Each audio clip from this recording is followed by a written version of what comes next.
Më datë 2 shkurt 2026, në ora 16:40, në rrugën Svetan Dimov, në Tetov, zyrtar policor nga SPB Tetov kanë privuar nga liria personin AM 51 vjeçar nga Tetova. Ai kërkoi në bazë të një urdhri gjyqësor për vuajtjen e dënimit me burg për veprën penale sipas nenit 149 të kodit penal.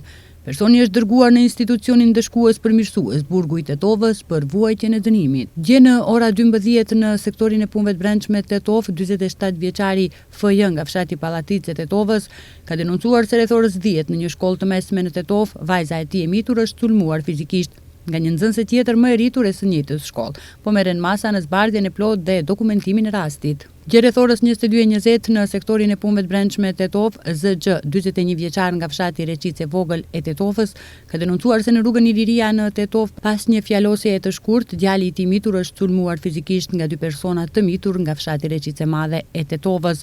Pas dokumentimit të rastit do dorëzohen parashtresat përkatëse.